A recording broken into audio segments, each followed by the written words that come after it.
بسم الله الرحمن الرحيم.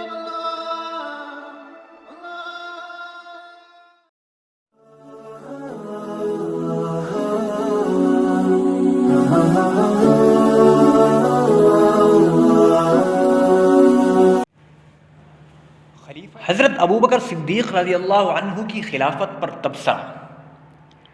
حضرت ابوبکر صدیق رضی اللہ عنہ نے کل 2 سال 3 ماہ 10 دن حکومت کی، لیکن اتنی مختصر سی مدت میں جتنے بڑے بڑے کام آپ نے کیے وہ دوسروں سے برس ہا برس میں مشکل سے ہو سکتے تھے۔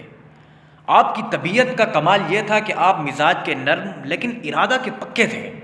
رسول اللہ صلی اللہ علیہ وسلم کی آنکھ بند ہوتے ہی ایک طرف نبوت کے جھوٹے دعوے دار اور دوسری طرف مرتدین، کہیں منکرین و مانعین زکوٰۃ تو کہیں بیرونی حملے اور لڑائیوں کا ہجوم۔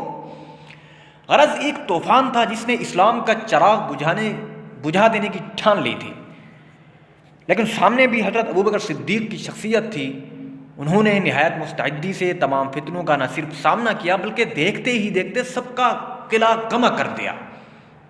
حالانکہ ان میں سے بعض امور تو ایسے تھے کہ جن کے بارے میں خود صحابہ کرام فوری اقدام کے حق میں نہ تھے، لیکن حضرت ابوبکر نے آگے بڑھ کر تمام مسائل کے آگے بند باندھا، اور بعد میں سب نے جان لیا کہ انہی کی رائے سب سے بہتر اور معتبر تھی۔ حضرت ابوبکر صدیق رضی اللہ عنہ کو اللہ اور اس کے رسول سے بڑی گہری محبت تھی۔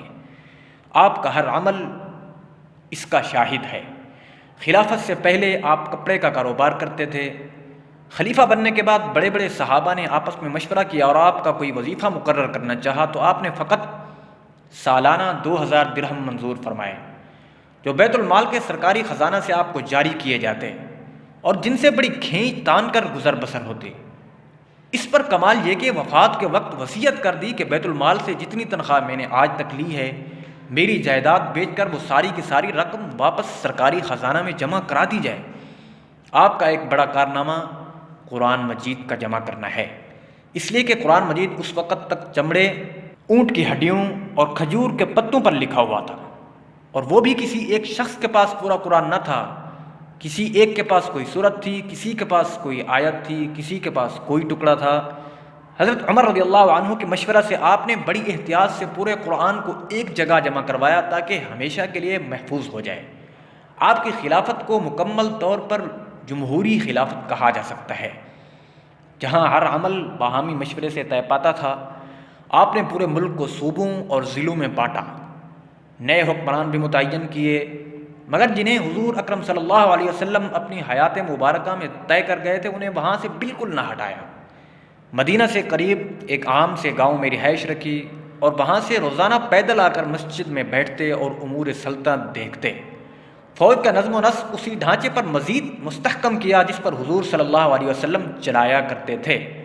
جب کہیں فوج بھیجتے تو اس کے سپہ سالار کے علاوہ چھوٹے چھوٹے دستوں میں بانٹ کر ہر دستے کا الگ الگ امیر بناتے۔